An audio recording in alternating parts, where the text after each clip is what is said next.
What if the most powerful ruler in Southeast Asia was erased from history simply because she was a woman?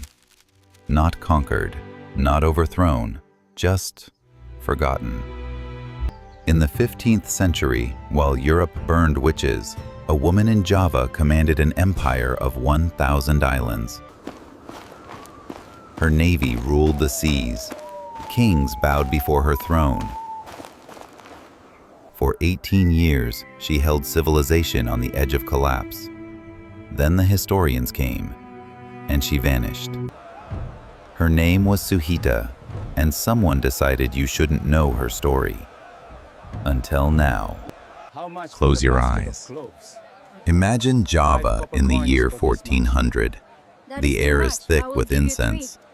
Gamelan music drifts from temple courtyards. Gold-roofed pavilions rise above the jungle canopy. The smell of cloves and sandalwood hangs over harbor cities, where ships from China, India, and Arabia crowd the docks. This is Majapahit, the greatest empire Southeast Asia has ever known. To understand Suhita, you must first understand what she inherited and what she almost lost. Majapahit was not some primitive tribal kingdom. This was a sophisticated civilization that would have impressed any European court. A complex bureaucracy managed thousands of islands. A written legal code governed trade and justice. Elaborate court rituals reinforced the divine authority of the king. The empire's reach was staggering. From the volcanic highlands of eastern Java, Majapahit claimed sovereignty over nearly the entire Indonesian archipelago. Sumatra in the west, the Maluku Spice Islands in the east, Borneo in the north, Timor in the south. Vassal states stretched to the Malay Peninsula and parts of the Philippines. At its peak, under King Hayam Wuruk, Majapahit was the undisputed master of maritime Southeast Asia. The great poem Nagara Kretagama, written during his reign, describes a court of stunning refinement. Thousands of courtiers in silk and gold. Ceremonies that lasted for days. Foreign ambassadors waiting months for an audience. The spice trade made Majapahit obscenely wealthy. Nutmeg from Banda, cloves from Maluku, pepper from Sumatra. Every merchant vessel sailing between China and India passed through Majapahit waters, and every one paid tribute. This was power on a scale that medieval Europe could barely imagine. But here is the first lesson of empire. Greatness is fragile. Hayam Wuruk died in 1389, and what followed would have been familiar to any student of royal dynasties. The Succession War, the poison, the betrayal, and blood. So much blood. The problem, as always, was family. Hayam Wuruk left behind multiple children from multiple wives. Each faction believed their candidate deserved the throne.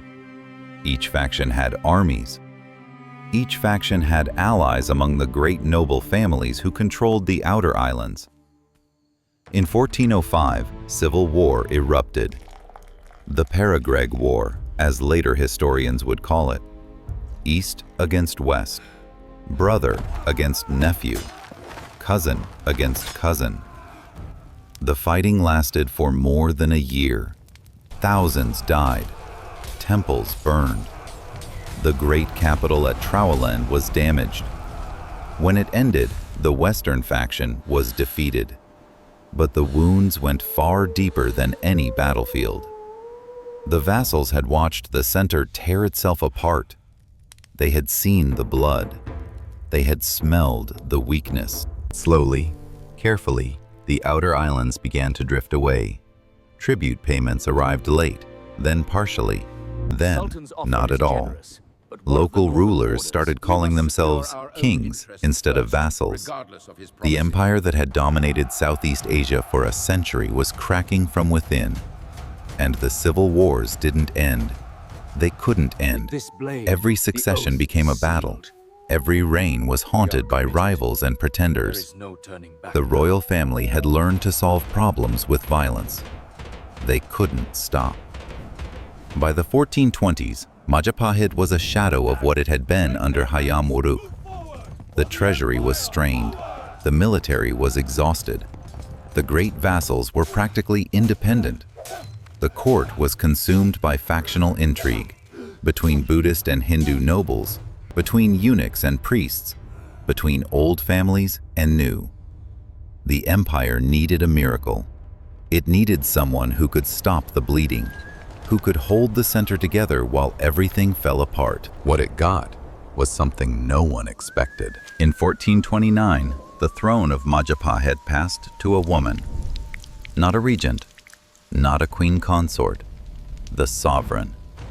And here is where the mystery begins. The records are fragmentary, damaged by time, deliberately obscured by later rulers who had reasons to minimize her importance, distorted by historians who couldn't believe what they were reading. But the evidence is there, carved in stone, written in palm leaf manuscripts, recorded by Chinese diplomats who visited her court. Suhita was the daughter of Wikramawardhana, who had ruled through decades of civil conflict. We don't know when she was born. We don't know what she looked like. We don't know the sound of her voice or the color of her eyes. What we know is this: she ruled. For 18 years, from 1429 to 1447, Suhita was the supreme sovereign of Majapahit. The inscriptions don't hide her gender. She uses the title Bre Suhita, Queen Suhita. Feminine language throughout. She issues decrees, grants lands, adds the sacred ceremonies that only a true sovereign can perform. This was extraordinary. Not because women never held power in Southeast Asia. The region actually had a stronger tradition of female leadership than medieval Europe or the Middle East. But Majapahit was a Hindu-Buddhist kingdom with strong Indian influences. And Indian political theory, the Arthashastra, the Dharma Sutras, did not look kindly on female rulers. Yet here she was, issuing commands, receiving tribute, ruling. How? The answer lies in understanding what Suhita was not. She was not a warrior queen who seized the throne by force. She was not a revolutionary who challenged the old order. She was something more subtle, more dangerous. She was a survivor. Here is the first discovery. Suhita was Buddhist, in a court divided between Buddhist and Hindu factions. For decades, this division had fueled conflict. Previous rulers had favored one side or the other, creating resentment, breeding conspiracies. Suhita chose differently. She patronized both traditions. Buddhist temples received her support. Hindu priests kept their privileges. The great ceremonies honored both faiths. In a court that had torn itself apart over religion, she offered something revolutionary: balance, equilibrium, peace. Here is the second discovery. Under Suhita, there were no wars of conquest, no ambitious campaigns to reconquer the vassals who had drifted away, no military adventures to prove her strength. This might sound like weakness. To a European historian expecting kings to wage war, it looked like passivity. A woman unable to command armies. But look at what she actually achieved. For 18 years, Majapahit had peace. No civil wars, no coups, no assassinations, no pretenders marching on the capital. In a dynasty that had been tearing itself apart since 1389, this was nothing short of miraculous.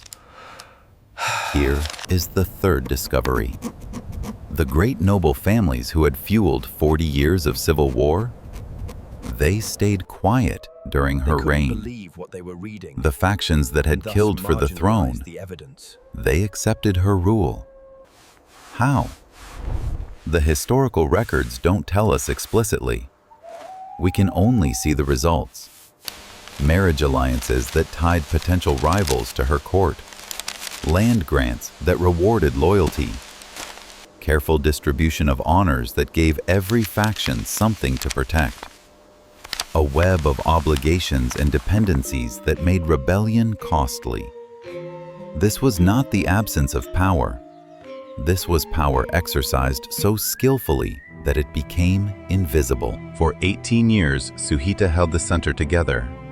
Then, she died. We don't know how.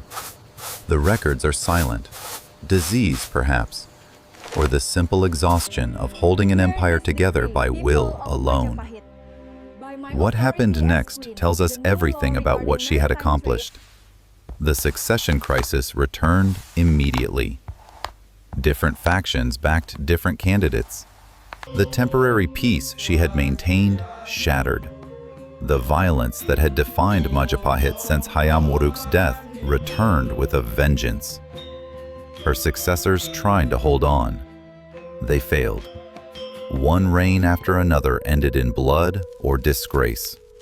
The outer vassals continued their slow drift toward independence. The treasury emptied. The military weakened. And something else was happening. Something no one in the Hindu-Buddhist court fully understood. Islam. Along the northern coast of Java, in the port cities where foreign merchants gathered, a new faith was spreading. Muslim traders from Gujarat and Arabia had been visiting for centuries. Now their religion was taking root. Local rulers were converting. New sultanates were rising. Demak, Cirebon, Banten. Names that meant nothing to the old court in the interior. But each year they grew stronger. Each year, Majapahit grew weaker. By the early 1500s, the great empire was effectively dead. The last king ruled a fragment of what his ancestors had controlled. In 1527, Demak conquered what remained. The royal family fled to Bali, carrying their traditions, their texts, their Hindu faith across the sea. And Suhita?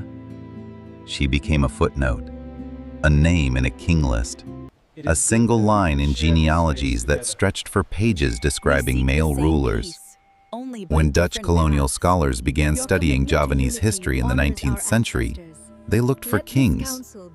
They found kings. The masculine narrative of conquest and warfare.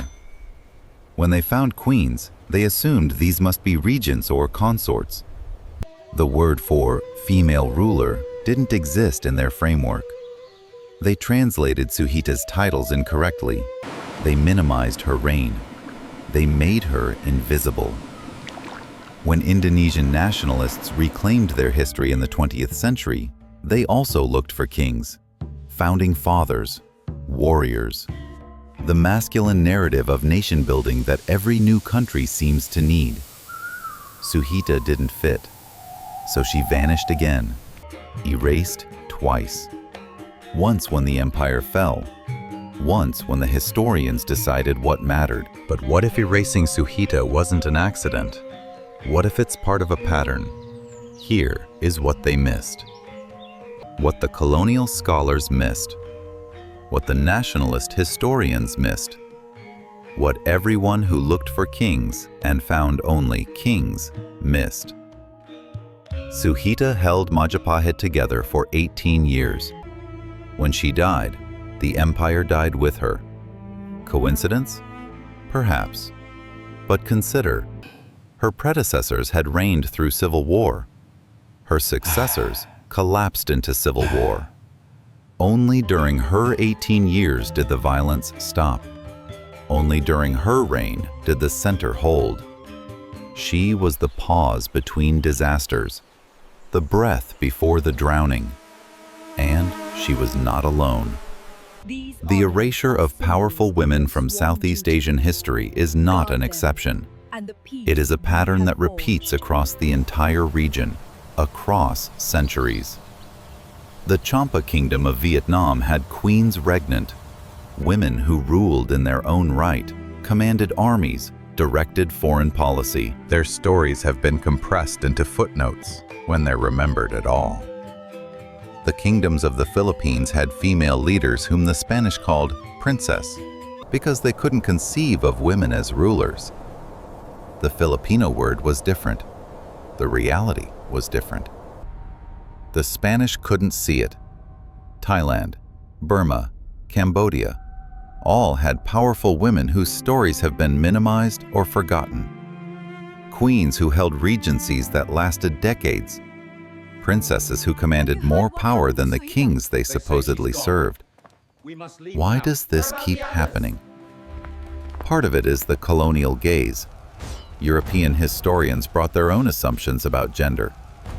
Women didn't rule in Europe, not really. So they looked for men in Asian histories.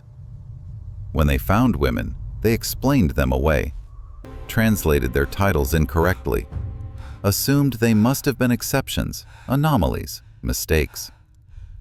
Part of it is the Islamic transition. As much of island Southeast Asia converted to Islam, earlier Hindu-Buddhist histories were sometimes rewritten, not maliciously necessarily, but the new religious frameworks had different assumptions about gender and power. Queens became harder to explain, easier to forget. Part of it is simply time. Records decay, palm leaf manuscripts rot, stone inscriptions weather away. The evidence that Suhita existed survived by luck. How many other queens didn't? But the deepest reason is this: the people who write history decide what history looks like. And most of them, for most of recorded time, have been men writing about men. Kings wage wars, queens bear heirs. That's the story they expected. That's the story they found. Suhita didn't fit, so she vanished. But patterns can be broken. Today, Indonesian scholars are recovering the stories of women like Suhita. Feminist historians are challenging the narratives that made female rulers disappear. The forgotten queens are emerging from the shadows.